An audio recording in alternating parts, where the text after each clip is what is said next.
everybody, to the first episode of the Populist Pulse. I am your host, Dino, and I am joined by my co-host here, Corpse, who appeared in a couple of our episodes on the previous podcast as a guest. Um, why don't you go ahead and introduce yourself? Hello, my name's Corpse. I am a founding member of the now defunct Project Patriot. Um, but I am joining as Dino's permanent co-host for this podcast because of. Why don't you tell him what happened with the your old one? Oh yeah, Project Page. The whole fucking well. Basically, if you were a part of the Project Patriot and our kind of organization and the Discord server and all that, um, you would remember that we pretty much got nuked several times throughout the course of that. And I think it was almost 3 or 4 times that the server just got completely wiped out and we lost like about 300 members probably in total. Let's not forget that some of those people were undesirables. Well, yeah. Um, but um, due to many different uh, moving parts and just things with my life and other stuff, I decided not to continue on with Project Patriot and not to try and build back from that, especially knowing that like 3 months later, the same thing was just going to happen again. Um, but I really enjoy doing these podcast episodes. And Peerless went on to do other things with his life as well. So he won't be joining us either. Um, in short, um, we're back, at least for this reason, because I enjoy talking about this shit. And although we're not going to exist in like the same form that we did before, I just think it's good to have a place where we can all kind of talk about this shit, because yeah, I mean, a lot of stuff has happened since the last time that I did an episode of this.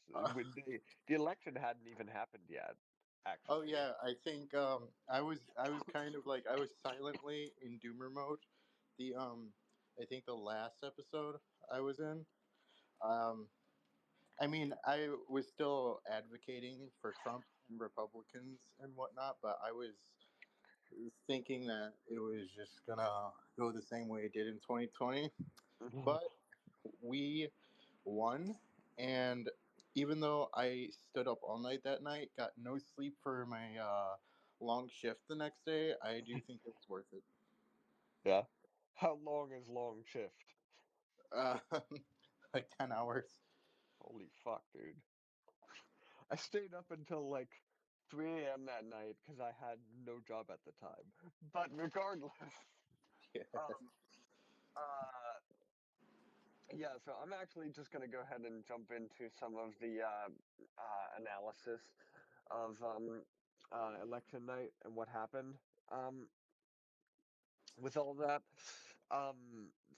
So the really amazing thing about this is that Kamala Harris was the first candidate since fucking Herbert Hoover to not flip a single county in the entire country, which is just hilarious to me. Um, and Trump flipped Imperial County, California, which is a county that hasn't been red since 1984, I believe. And he flipped many other historic um, counties, such as Starr County, Texas, which has literally never been red, I don't think.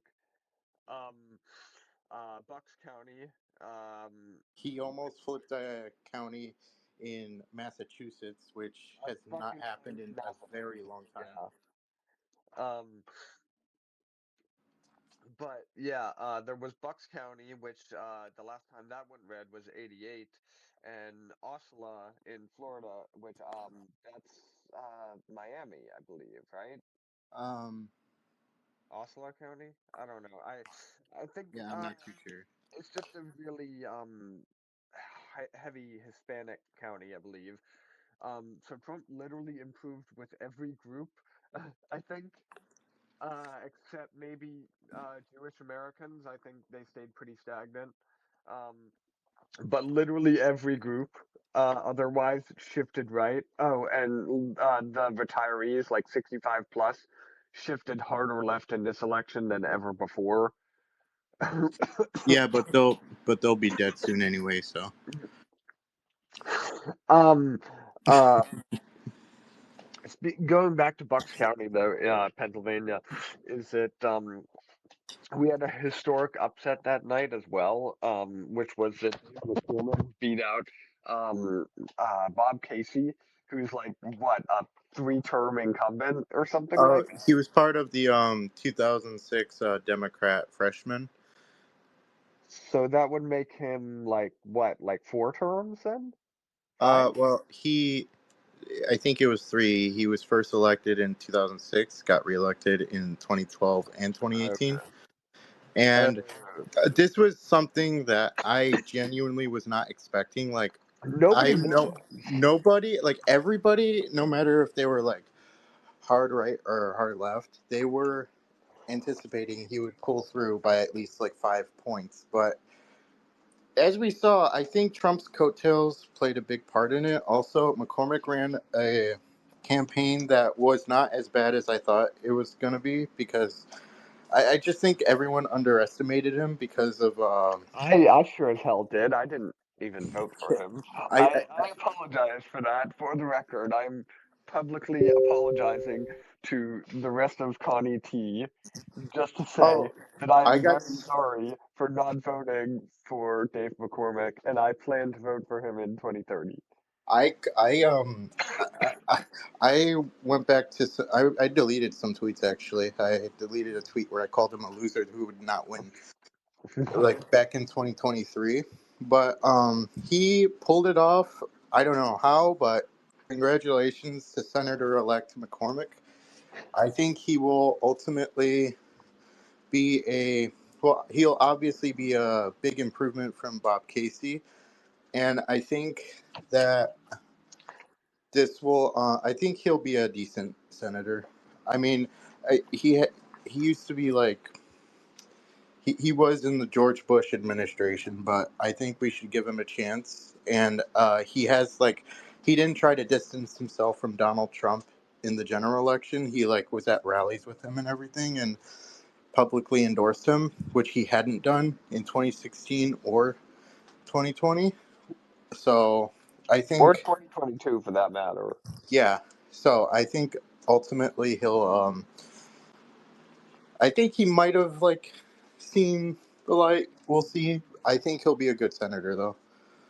Yeah, I have a feeling that he'll be generic, if nothing else. I feel like, uh, Generic's better than these other safe red seat like neocons and stuff. yeah. Yeah, I feel like he'll be a lot like Ron Johnson kind of type. Probably not Um, as like hard right, but he'll like in terms of I think like voting with the MAGA agenda. yeah. I think and he could also serve as a blueprint for I think future Republicans in swing states because he didn't like distance himself really that much from Donald Trump, but he also wasn't like He also wasn't like fucking who's a really bad candidate. No, the we're not Minnesota don't we're not saying Terry Lake. We're not saying that. But the, the um Minnesota. I know you know my feelings Sam about that, Brown, but I would think like he's not like that one Royce White. Republican who ran against Amy Klobuchar. Yeah, Royce White. That's not a swing state though, but Sam Brown. Sam Brown is a good example. Like Sam Brown was like completely absent from MAGA and like Trump politics altogether. I feel like he was really trying to distance himself from that. And he underperformed Trump by what, like 5 points or something like that? He did Yeah, if so I incredibly think like awful. I don't know if you probably don't like black salt, but I think if he ran this year instead of 2022, he probably would have won. He probably would have won, but I'm not a fan of him because he also kind of uh distanced himself from Trump after 2022, and he was, on the Oh, never back down pack and oh, endorsed DeSantis and all that. oh yeah. And by the way, us who have been with Trump from the beginning, we were totally vindicated by our analysis of the 2022 midterms, because Yeah. there were so many people who said Trump was toxic. We need to move on from that. But I was saying it was more of a leadership problem and the lack of a clear message from the Republican Party after Dude, the those fucking elections. RNC kicked so much ass this time. Like Watley and Laura Trump, like I really think that Bob Casey would still be a senator if they had not been in charge because they filed like 10 lawsuits in Pennsylvania alone. I think if I think if the RNC was still ran by Romney McDaniel, that we would have seen Trump probably win, but like the House and the Senate would be maybe gone. Yeah. Prob it's tough to say because especially after we got such a landslide victory, um I feel like it would have been closer though. Okay, I need to address the landslide thing. I don't care if the popular vote was relatively close, like it was like a little over 2 million votes for Trump that gave him the that won him the popular vote. But you have to understand, in the current partisan like era we are in politics, a 312 victory, that's pretty. That's and huge. and given some of the margins in some of these swing states, I would consider it the modern equivalent of one. Like, I don't think you're gonna see a sort of like going on like forward. I don't think you're gonna see those types of Reagan-esque landslides anymore. I think the closest that we got to that was in 2008, but that was also like a very extraordinary time, and before like a lot of these states were settled for either party.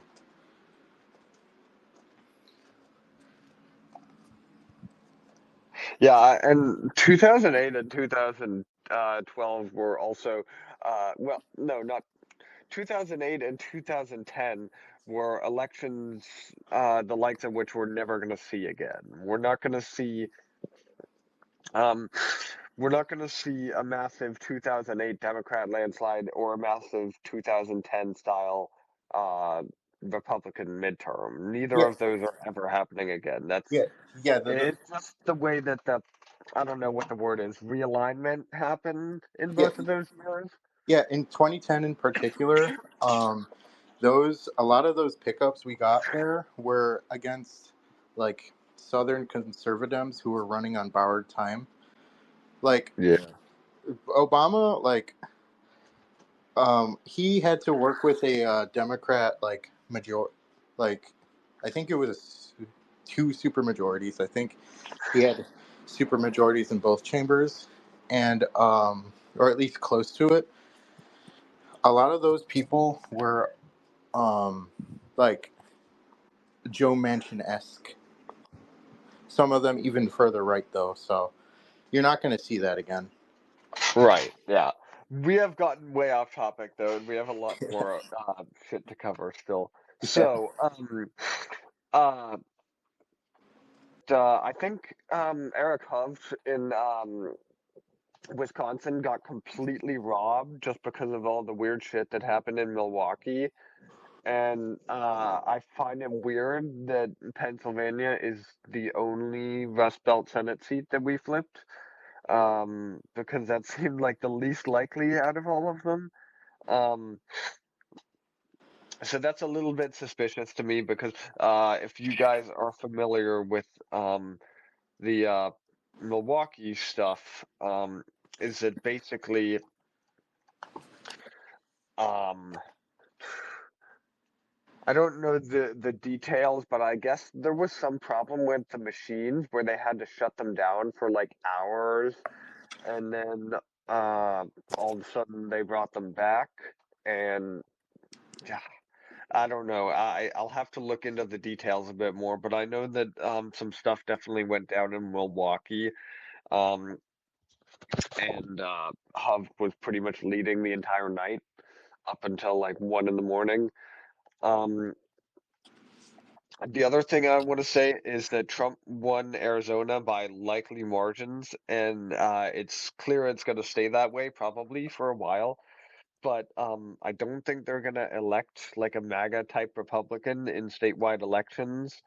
So if I were the GOP, I would kind of focus whatever energy we had towards um, Arizona governor and stuff like that. I would focus that more on New Jersey right now and New Hampshire and like those states where we actually have a chance. Because yeah, I think Arizona is just gonna elect rhinos and Democrats. Except at the presidential level. I mean, 2020.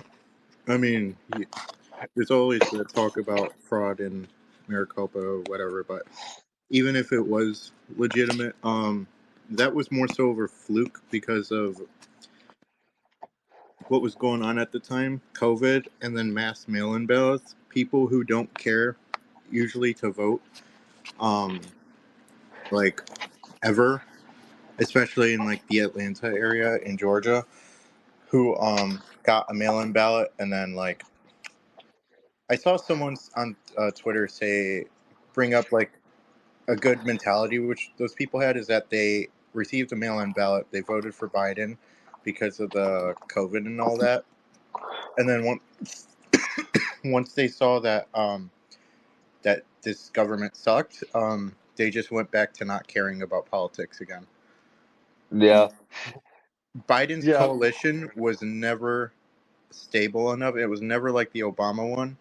It was never like stable enough to go into future elections. He won like most of these states by like about like a couple thousand votes. So yeah. it was never going to be a stable coalition. Um, the thing that really sucks right now is that the House, we only have a two-seat majority, with a lot of special elections pending since Trump drafted a bunch of people from the House for his administration.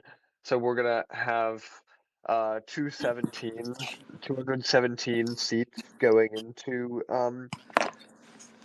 the going into the session for the first few months, which is obviously going to hold us back a bit. But I think it's mostly due to uh, gerrymandering in a lot of these states, where you have like state Supreme Court that says you need to make a majority black district or whatever, like in Louisiana, like all these DEI districts. Uh huh. There was absolutely no reason for them, and we need to fucking nuke the Section 2 of the VRA. Um, so that was a big problem, but I think it's also due to um, a lot of rhino candidates, low energy candidates that just failed to turn out the base. Like, um, uh, who is, did David Villado win? Yeah, David Villado won. Who's a who's a California Republican that lost. John Besides, like, Duarte. yeah, John Duarte, he's a complete and utter rhino, and I think it's kind of a well, it's not a good thing that he lost, but in a way, I feel like it's all his own fault. Because he wasn't able to turn out the base enough for him. He wasn't able to energize people to vote for him.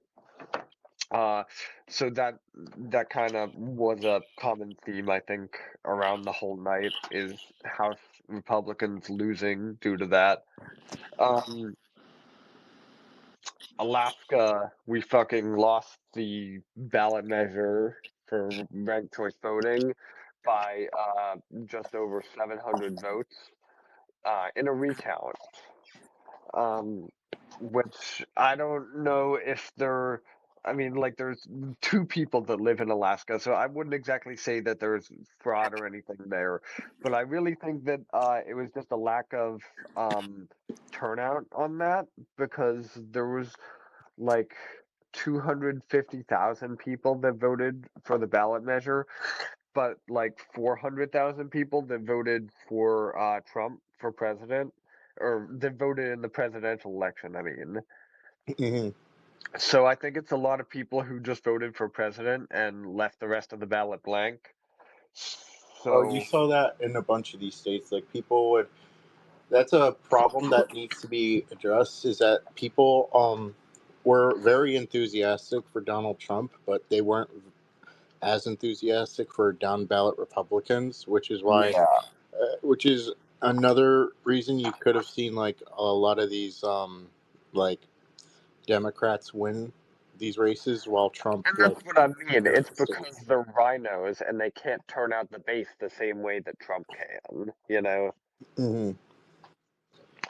Um, but I think all around it was like an R+3 environment or so. So yeah, I mean, it was a good night for us, like a really good night for us, all things considered. Um, yeah, Yeah, that's pretty much my whole analysis. honestly, it was better than I was expecting. Uh, Given like, I mean, I always thought Trump had a chance, but I also thought like, what if they like, what if like what happened in 2020 happened again? So Yeah. I'm just glad that we proved all of these people wrong, and we were able to secure the Senate by a good number of seats, and also we will I mean the House was a disappointment, but Trump winning was almost enough for me. Yeah. All right. The so I mean, yeah, that was pretty much everything I had to add there. Unless you had anything else you wanted to say Yeah, on no, that. you covered all the bases. Yeah. Okay. So, and this is kind of some old news here, but a couple of weeks ago, the president of South Korea just kind of decided to say "fuck you" to everybody and declare martial law across the whole country, and then say never mind and just walk away like a couple hours later. So I'm not really familiar with this whole story, but I know it was something that you wanted to talk about. Oh yeah, okay. So I'm not a 100% expert, but what I do know is that there was there's a few politicians in South Korea who are very close to China and are very close, like basically infiltrated by communists and stuff. And so Yoon, what he tried to do is he tried to declare martial law to sort of purge the communists who he saw as like a threat to his country. But the whole I don't know why he didn't think it through more. Because like if you're gonna do something like that, you might as well go all the way and not back down. Because I mean, even the military was basically saying that they were at the behest of the president. So it's not like they were really backing down. It's more so that Yoon, I think, got scared halfway through and then just decided to call it quits. And it's rather unfortunate because it's probably gonna, depending on what happens, the impeachment vote failed, I believe. So I think his Right. Yeah. term expires in 2027. Um, if he's not ousted by then, um, because I think um, the fear was by some people that they would call he would be like ousted. Then they would call a special election in which opposition leader would win pretty handily, and he is like basically a he wants to get close with China and Russia. So He's like a resist lib. Yeah, uh the opposition leader. I mean, that's my understanding anyway. yeah, and he's also a Japan hater. He's like he thinks that Yoon has gotten too close with Japan, even though it's one of the only other countries in that particular region that is like not bad. Yeah. I think the Japan government is actually pretty based from what I've heard that they are like the right wing in Japan has like a super majority. Like there are no leftists in Japan whatsoever. Um and they're really like traditionalist and like pro family and stuff like that. Um that's my understanding anyway. The ruling Um party in Japan, the Liberal Democratic Party, which is funny because it is a conservative party. yeah. It actually lost its supermajority status recently, but Oh, I think that I think what happened there. I don't know if like they completely lost the majority. I don't think so because I just think they just lost their supermajority. I think what happened there is like basically the population lashing out against the incumbent party, like you've seen like worldwide. So I think yeah. they've gone through instances like this before. The Liberal Democratic Party, there was like a time where they actually lost in a landslide, and then 2 years later they like got a billion seats again. So I think by the time the next election rolls around, that's probably what's going to happen. Probably. Um, the only thing that I want to add to the South Korea thing is that I find it really funny because politically, President Yoon of South Korea is like a Haley bro. Like he's like a complete neocon. He's really like a rhino. Uh, and the opposition is like far left resist libs, and he's like being super base, like calling out communism and declaring martial law. It's kind of like as if Mitch McConnell declared martial law on Kamala Harris and like that whole crew and tried to oust them. It's funny to me. I didn't know he was a Haley bro. All I know is that he insulted Joe Biden and Joe Biden's mental faculty on national television, and I think they try to get him to apologize for it. That's like all I really know about him. But Any I world thought that was pretty leader with funny. a brain is gonna see that though, in all fairness. But yeah. Yeah, Um yeah. Okay, so are we done there then? yeah. With that All right. topic, yeah. Uh okay, this is like a 2-week old story that's kind of irrelevant now, but it's just so fucking funny to me that I have to address it is the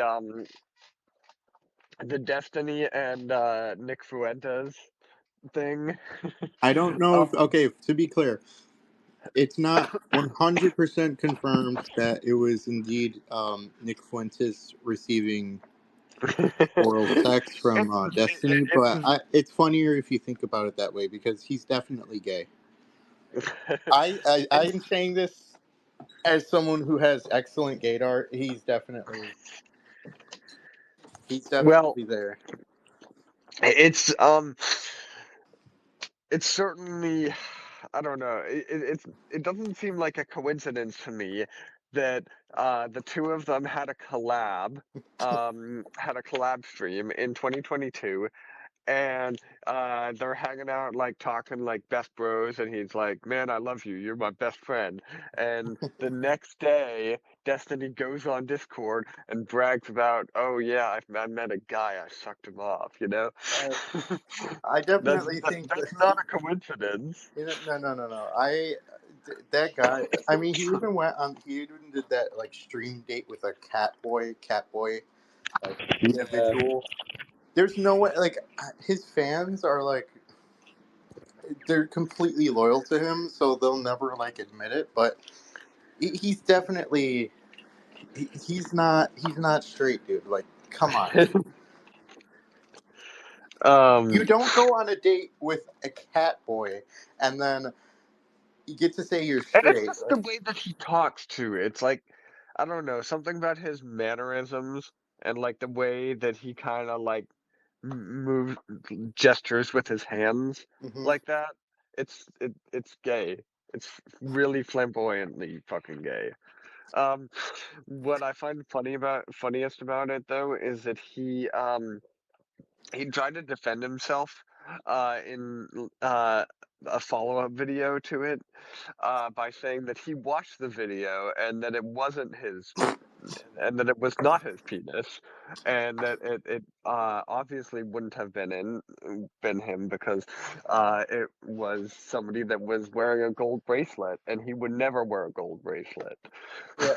What do you know but the wait Yeah. wait wait what do you know but the next fucking day he's on stream wearing a silver bracelet. It's like also I don't know if like this was I don't know if this was a joke or whatever, but I think Destiny said on like on a stream a day or two later that he accidentally sucked him off, sucked that individual off, and it's like, okay, if that's a joke, then yeah, obviously. But if it's not, like, how does that happen? Like, you just fall on it. Like, it I happens to the best don't of know, us. man. Oh, whoops! I accidentally repeatedly uh tripped and fell mouth first onto his. Yeah, it's not. I hope that's a joke. If it's not, then I don't even know. But it's not like he's the type of guy that would like. The reason why you haven't seen like he's being clowned on by everyone, but like it wouldn't. It's not going to really affect him because he doesn't like put on this like whole show of like being like super straight or whatever. Anyways, so that's the reason why you haven't seen him like his career really impacted by it. Yeah, and his fan base is full of retards who will just follow him wherever. But um uh oh yeah, and shortly before that, like right before all that stuff went down, there was the whole wife jack thing, Oh my god. where um Fuentes put up a tweet that said like being a wife man is gay, and then Andrew Tate immediately replied and was like, this is an objective fact.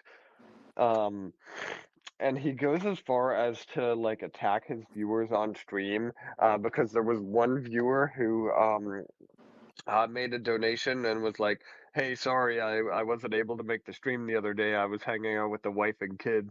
And he's like, "You fucking gay faggot," all this other shit. Apparently it's gay. It's apparently it's gay To love your wife, yeah, yeah, like no, I'm not like say whatever you want about the meme. You could say it's stupid or whatever, but to imply that loving your wife or significant other whatever is somehow a bitch move, that's not accurate at all. It's like yeah, it's not. It literally isn't.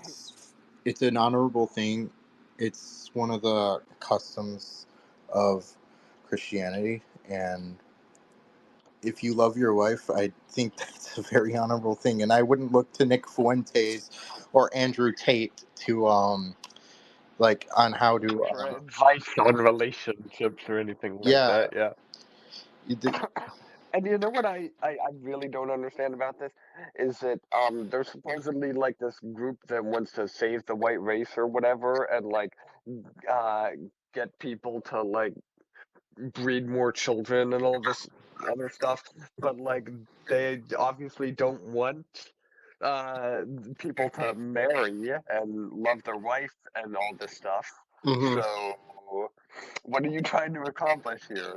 Yeah, it's people who like, uh, not to sound woke or anything, but it's basically like it's not um treating women like objects. Like, I'm not talking like, how the like the feminists and the whatever, they, they always say that, but like, they, from what they espouse, that they are treating women like objects, like just like breeding tools or whatever. What what do you mean? I don't quite follow. The like, the Andrew Tate, like, sort of people treating women like basically objects to breed, and like basically trophy wives and all that. Like, that's not what marriage is about, and like family Oh, values is about. yeah, But what else would you right, expect from people like that? yeah. Um, so that's pretty much all I had to say about that. Yeah, I said everything I needed to. Um, the a thing that's been happening over the past couple of weeks is the fight for some of Trump's nominees. And this has kind of been resolved with Pete Hegseth, who's going to be defense secretary, because Joni Ernst has now said that she is going to actually support him, which nobody really expected. I think, Um, yeah, I think most of them will be like, I think all of them will be confirmed. There was like concerns at first, but like I think it's mostly been resolved. right, yeah. Um, Ernst is actually up for re-election in 2026, and it's unclear right now whether or not Trump is gonna endorse her or not, because he never endorsed her before. In like all the times that she's run for Senate, he's never actually endorsed her, and she's always been a vocal proponent of him. Um, since he's taken office. So it'll be interesting to see how all that goes down, honestly. I think the next 2 years, um, like depending on how these people vote, it'll depend that they're Trump endorsing them or a primary challenger will, like, their votes will determine what he does with that. Yeah, If they toe the line, I think Spoon wants to work with him more than McConnell ever did. So if he like whips them into shape and like just say like, "Hey, vote with the president's agenda," then they probably won't get primaried up. But if they do, there's like really no reason, especially these safe red seat Republicans. They have like these safe red seat ones have like no incentive to go against the president's agenda. Yet some of them like have like said that before, like that they would oppose some of Trump's ideas. Meanwhile, you have people like in toss-up states like Ron Johnson who vote for like everything Trump does, like without regard for their careers. yeah. So the Ron Johnson's voting Wins record by is less what than every 1%. Ron Johnson's voting record should be all these safe red seat Republicans voting records. There's like no excuse. Yeah. Um, and actually, there's already some primary challenges coming, like for Bill Cassidy in Louisiana. He already has, I think it's the state's attorney general is running to primary him. Well, yeah, because Uh, he's like one of the last impeachers in the Senate.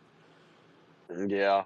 Um, there's a lot actually in 2026 of these safe red Republicans that are complete rhinos that are up for re-election.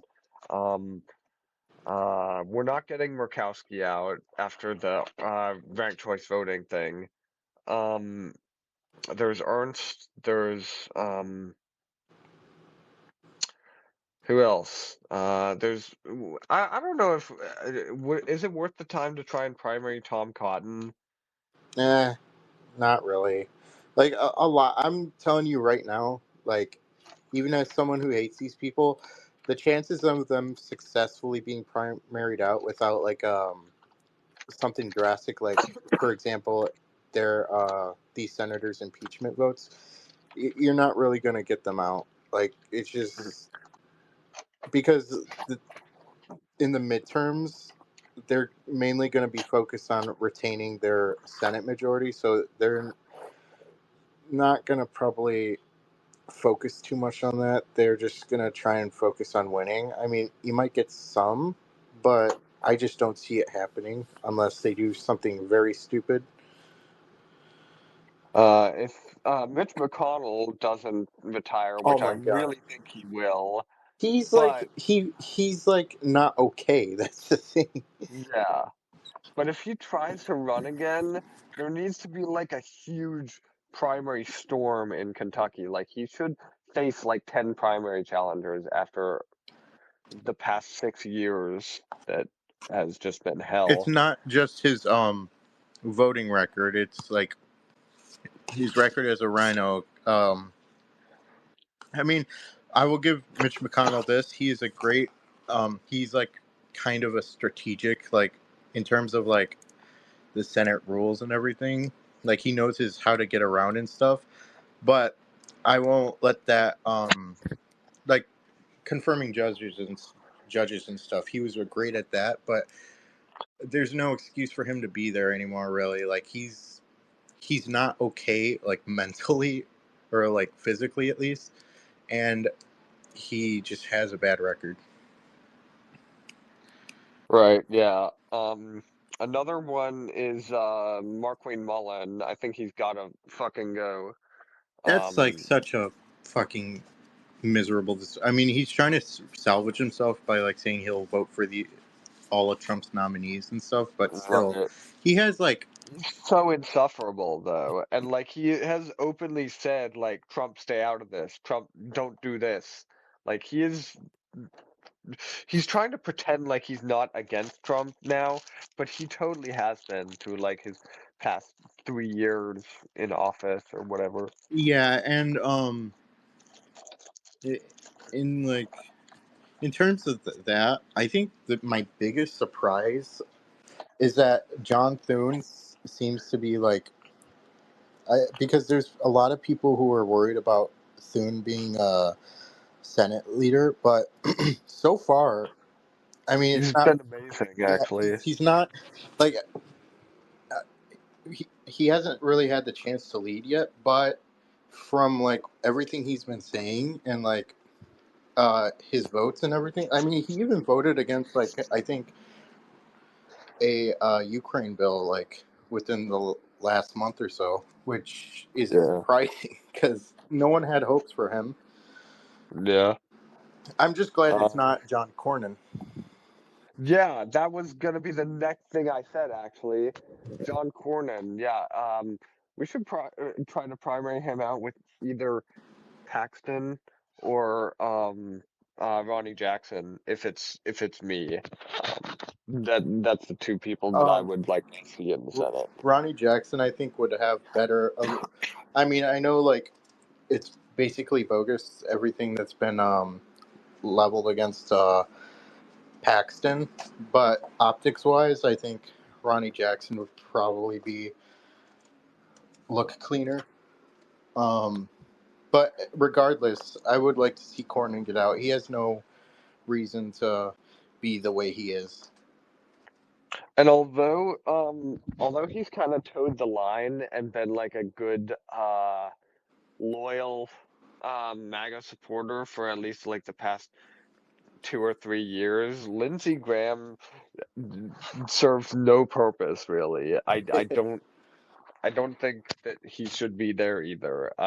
I And hope I hope he just retires like after this term. Like I would like the person I would like to see replace him probably is Who's that Freedom Caucus member from South Carolina? Like the Ralph Norman. yeah, I mean, yeah, he did make an L by endorsing Haley in the primary at first. He was the first one to endorse Nikki Haley too. Yeah, I think from what I heard, like when I asked around about it at the time, they said like they had a very good relationship while they were both serving in like the legislature in the South Carolina legislature.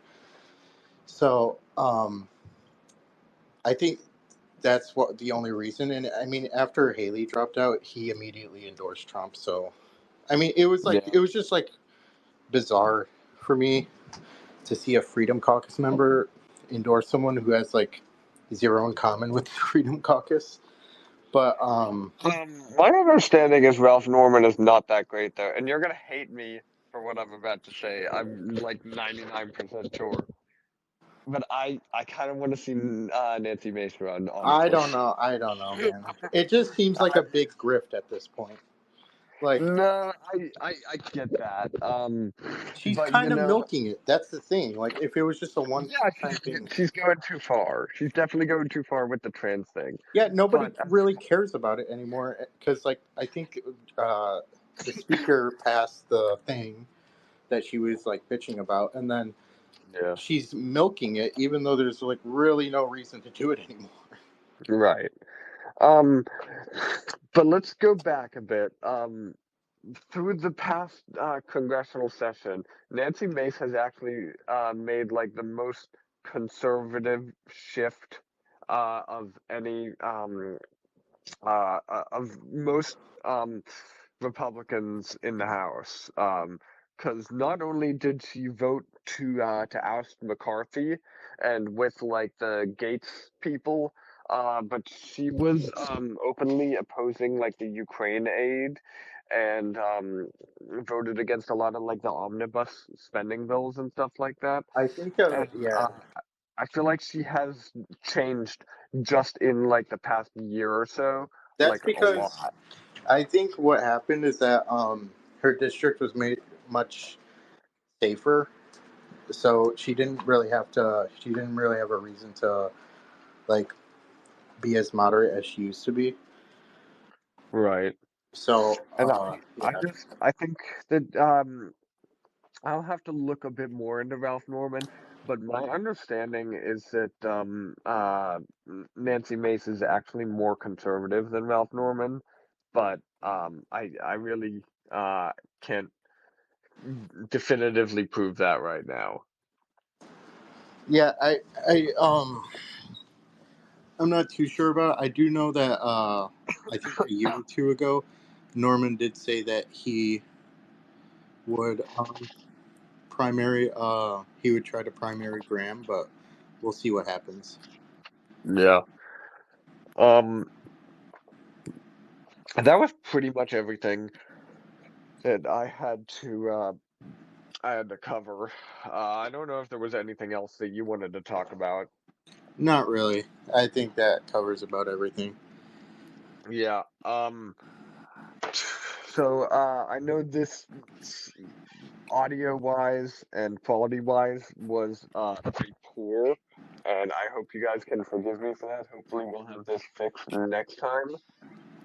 Um, but I hope that you guys will continue to watch this podcast because I enjoy talking about this stuff with Corpse here, and yeah, see you guys in the next one. All right, and next time we're here, it'll probably be close to or close to inauguration, I believe. Either close to or like right after it. So we'll have a lot to cover.